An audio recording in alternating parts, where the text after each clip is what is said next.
and I'm going to give you some ideas of what to do that's in the market today. So in front of me here on the table, and feel free to come up and ask questions or just smell what I'm doing. I can't share it with you, but I can tell you all about it. I have a whole bunch of produce that I've picked up at the market today. I went to Coppicat Farms, and I got some fresh chicken and some eggs. I went to Lanny Orchards, and I got some beautiful strawberries and some rhubarb. I went to Warner Farm, and I got the asparagus. And I went to Hanson's, and I got some scallions and some herbs. From Saluna Farms, I have some of their amazing seasoned salts. And from Rightlock Farm, I have some of their organic dill. So I'm going to make a bunch of different dishes, and I'm going to cook and talk, and if you have questions, please let me know. So the first dish I'm going to do is with the rhubarb, and I'm going to combine the rhubarb, which I'm in the process of chopping up here, and some strawberries, which is kind of a classic combination for spring and early summer. And I'm going to add them to a little balsamic vinegar and some of the mint. And they're going to macerate, which really just means to sit and soak in vinegar. And they'll be nice and tangy and sweet. They're all there. Oh, Fred has signs. This is fabulous. So now everybody will know where the food came from. I love it.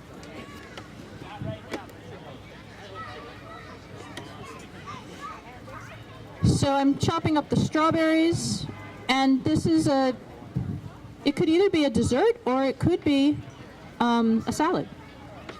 So it's going to be strawberries and rhubarb, and a little balsamic vinegar, and a little bit of mint. Hello. Mm-hmm.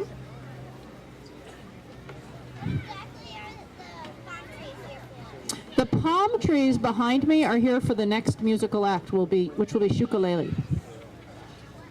And they're a lot of fun.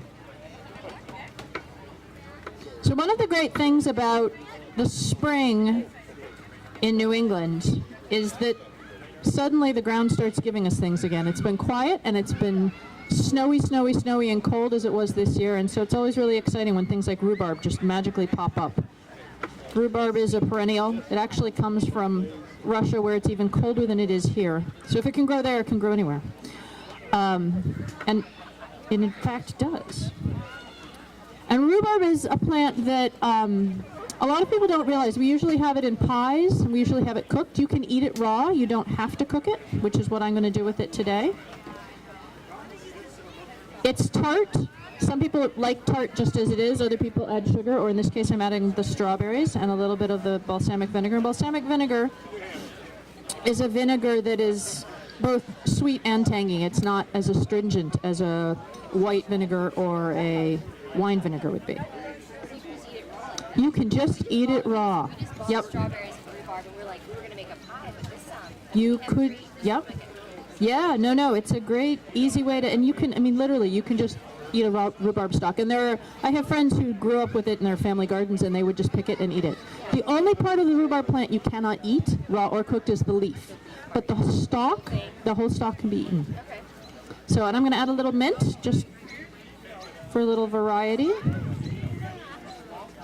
And one of the great things about a lot of spring and early summer plants is that they have wonderful scents to them. And those scents are actually part of how we taste food.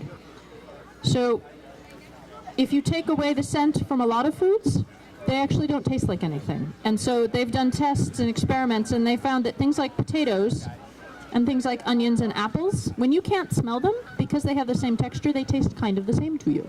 Which seems really crazy to think about, that an onion could taste like a potato, but in fact, it can. All right.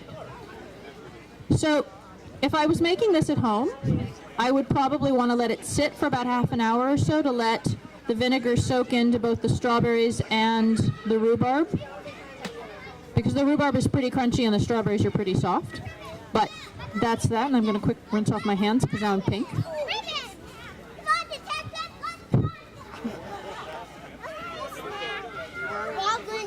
They're not snacks, but you can smell them. Does it smell good? What's it smell like? Yep. Does the mint smell nice? Yeah, mint smells good. Mm-hmm. I love mint too. Mint is a very wonderful herb. although it will take over your garden if you're not careful with it. Okay, so next I'm going to move on. I've got this beautiful asparagus. And asparagus, like rhubarb, is a perennial and will come up if you plant it in your garden, and it will actually come up more than one time in a season. So the skinny little stalks that we see at the beginning of the season, usually the skinny stalks are second picking, and then the thicker stalks come up. But it's all good, and I'm just snapping off the very end. And what I'm going to do with this is I'm going to saute it in a little bit of oil. And I think I'm going to add one of Saluna's amazing salts. They have a Thai ginger salt that pretty much makes everything taste and smell amazing. So I think I'm going to add a little of that to it. And asparagus is something that cooks really quickly. So if you're boiling it or steaming it, you really only want to do it until it's not even tender, what they call crisp tender, because it will overcook quickly and then it will be soggy and limp and sad. All right, let's see if we can get this on. Excellent. So I'm just adding a little grapeseed oil. And then I will add the asparagus.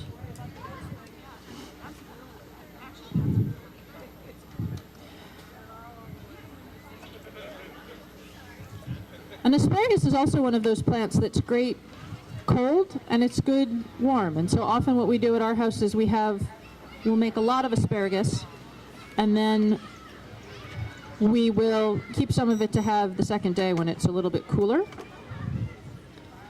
because it's good warm and cold. And a fun piece of trivia about asparagus is that in this country, we eat it with a fork and a knife at the table.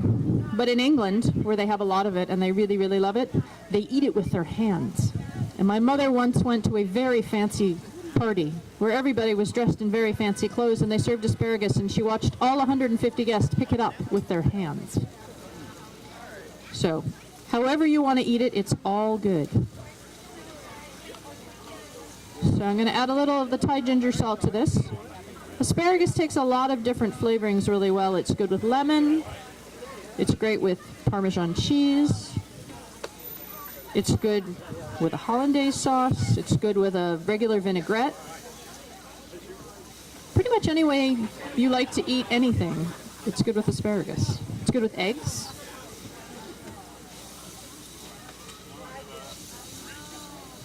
All right, and when you're cooking asparagus, you really want it to just be turning green, and then you want to take it off, because it will continue to cook once you take it off the heat. So,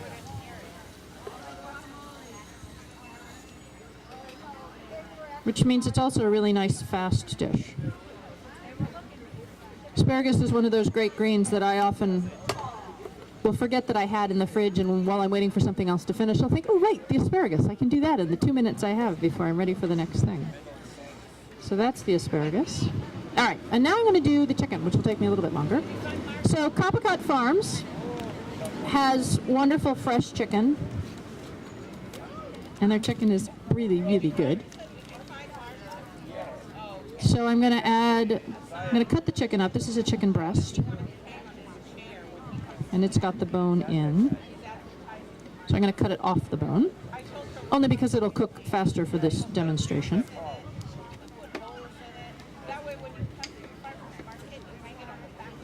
And I'm going to cook it with a little grapeseed oil and some scallions and some sage, which is kind of a classic combination for a roast chicken, but this is going to be a pan-fried chicken. I think one of the things that people forget when they're looking at the farmer's market is that a lot of the greens and the herbs that you see, particularly at this time of year, are great mixed with meats or fish. And so people see the greens and they think, oh, I don't know what to do with those greens, there are too many of them. But if you saute them with garlic and oil and a little bit of meat, you have an instant meal, and it's so tasty and fresh. You can sort of taste the out of doors, which is amazing. Particularly now that it's warm enough to be out of doors again. All right, so I'm just chopping my chicken into little cubes here. Oh, and here comes the rain, I think. How nice that I'm in a tent while it's raining. Excellent. All right, so I'm going to take a little oil.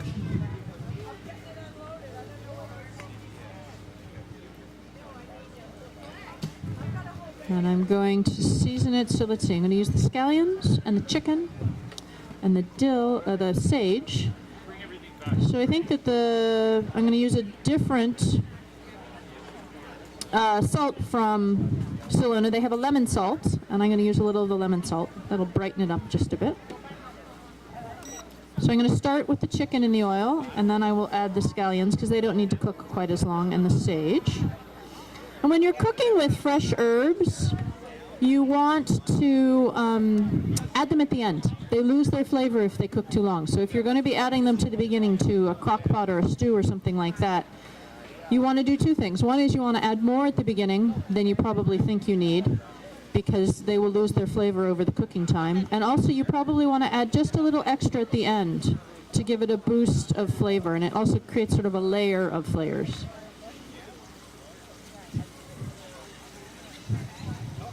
So I'm going to just quickly brown the chicken, and then I'm going to, while that's happening, I'm going to cut up some of the scallions. Hey Laura, how are you? Good. And these are from Hanson Farm. And they have some amazing herbs over there as well. And kale, the very exciting, wonderful kale, it's back.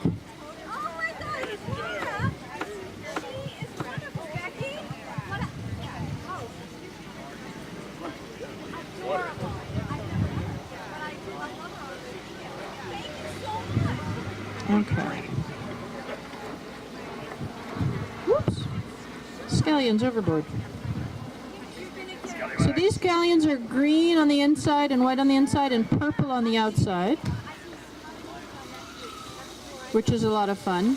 Some people think they have a slightly milder flavor than traditional green ones, but scallions tend to be pretty mild. Whew, steam.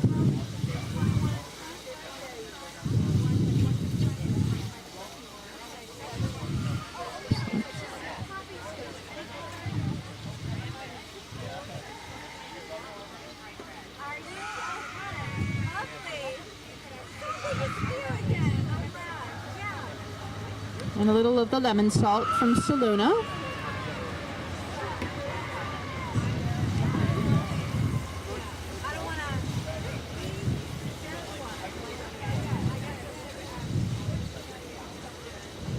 And then the other thing that's great to do this time of year, and I'm actually not doing today, only because I couldn't decide, is a salad.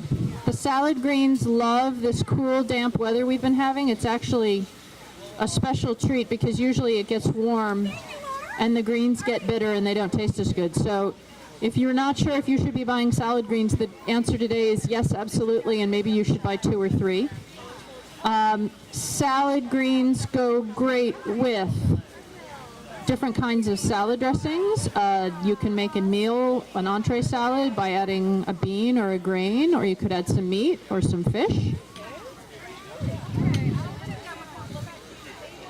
Hello. Hi. I'm cooking and steaming up my glasses at the same time. Another great thing to go in a salad, I saw over at Rightlock Farm, they have some white Hakurei turnips, and those are also known as salad turnips. They are a turnip, unlike the woodier turnip or thicker turnip that you think of for the fall. They are very thin and mild, and if you slice them thinly, you can absolutely eat them raw, and they go great in a salad. Radishes are really good in a salad at this time of year. The smaller the radish, the less peppery it will be, so if you're not sure if you like radishes or not. Looks like strawberries. Those are strawberries and rhubarb with some balsamic vinegar. We have 3 huge rhubarbs that I've never used in our yard. You should go and use them. know. Rhubarb in your garden is just waiting to be eaten, and you can eat them raw. You don't even have to cook them. Really? Yeah, those are raw. All right, so now the trick is my chicken cooked? Does it smell good? Oh, that's good. It's good if it smells good, because if it smells good, hopefully it'll taste good. Yeah. If it doesn't smell good, you're never so sure. Not quite. A little bit longer. Ronnie. Ronnie. Right there.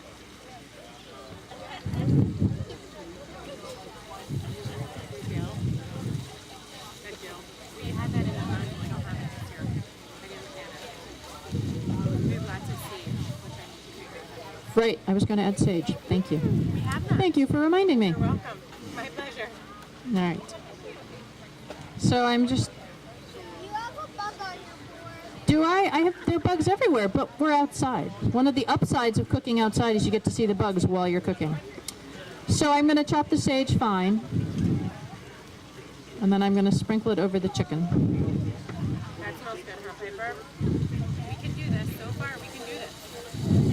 I'm all about doing stuff you guys can do at home. There we go. We are growing. Are you growing strawberries? We have some. Oh. It's gonna go back. Well, you don't know if you don't try. That is very cool. All right, I think that looks pretty done. So we'll turn that off. You can go back to the fountain. Piper and I are gonna watch the cooking. All right. So I'm going to put that in there. Try not to splash everybody. Piper, do you want to try and be creative? You can do it, I think. Piper's my cook. Awesome. Hey, so when you go to camping, to Ronnie Batches. All right. Remember we would say Mr. How hot is that? It's pretty hot. Okay. I work in the cars. Remember? Great, you're good. All right, so I'm just going to rinse that out real quick. Ooh, that is good. I like that. We have to go in a minute, babe. We have gymnastics.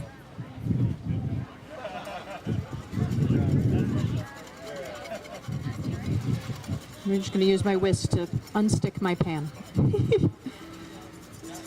One of the upsides and downsides of having an outdoor kitchen is you never quite know what you're going to do or what's not going to quite work.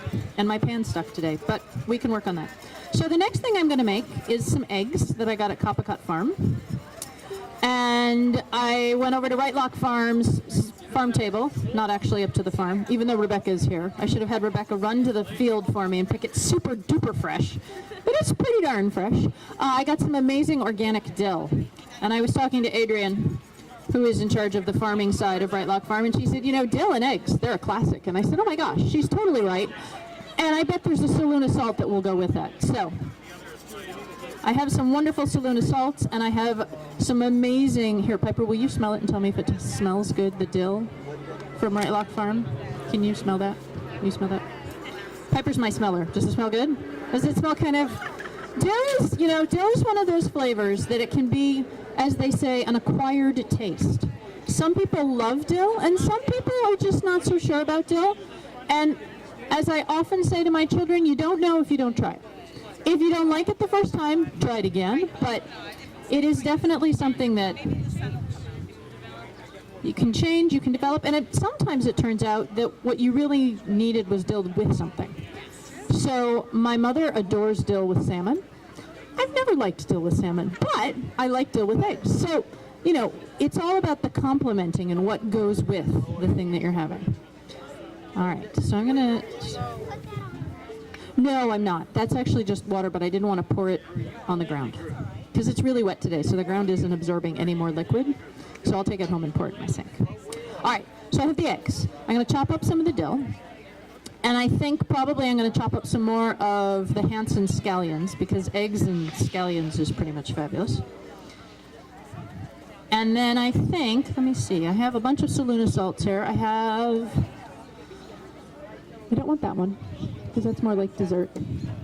I have sriracha. I think I am going to try the sriracha salt. So Saluna Garden Farms has amazing fresh flowers. They have amazing fresh herbs. They have amazing dried herbs. But now they're also making herbed and flavored salts. And I have to say, I have been cooking with these since last summer, and they're amazing.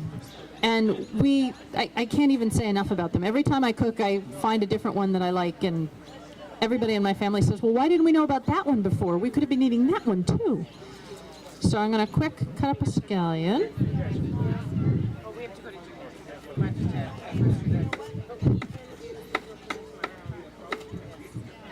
Oops, that's in the way. It was nice to see you, Piper. Thanks for stopping by. I'll be back again, I promise. You can help me next time, okay? We'll come back next week, buddy. We don't have many places to eat. Okay. I know.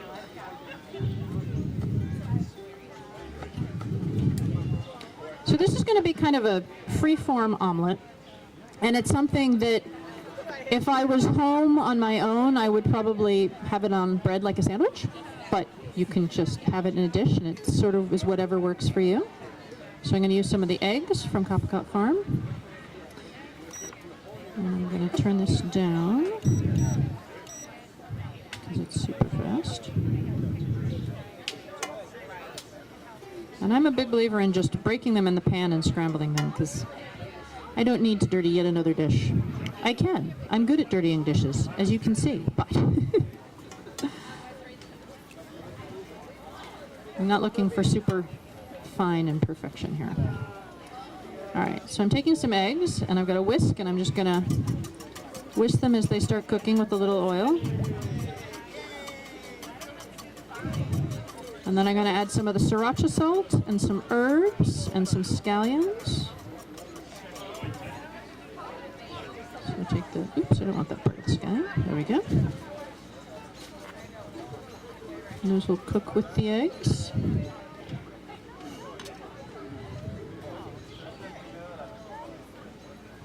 And the sriracha salt is a little spicy. Sriracha sauce is spicy, but it's not as spicy as sriracha sauce because it's diluted with the salt. But it's a great way to get both flavoring and a little bit of salt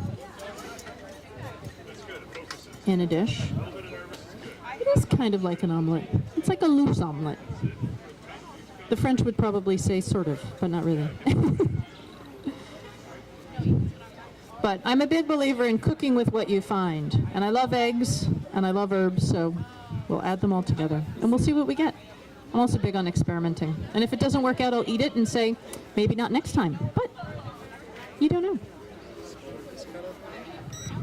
Yep, so I sauteed the asparagus earlier with oil and a little bit of lemon salt from Saluna.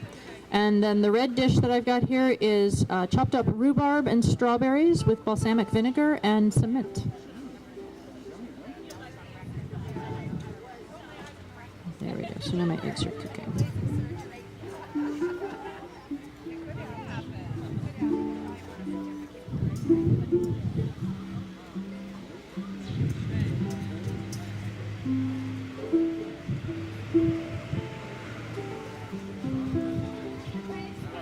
There we go. And I'm going to add a little dill now.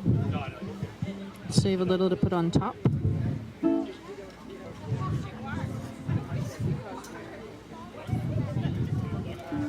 Those look good.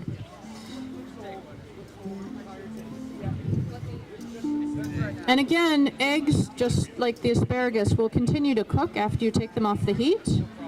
So unless you like really dry eggs, you should take them off before they're fully cooked, or they will harden up, which some people like. There are definite preferences about how people like their eggs. I'm on the softer side of things. My kids, they like them on the drier side.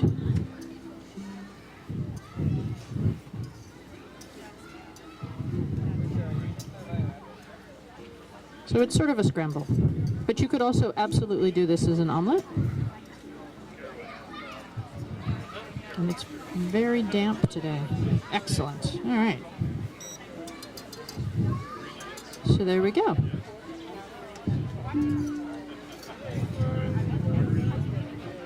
So again, I'm Amy Rindskopf, and if you have any questions, feel free to come up. These are all dishes I've made up from what's fresh in the market today.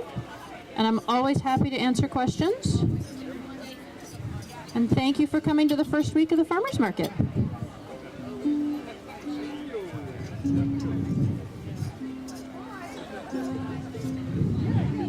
Thank you, Amy. You're welcome.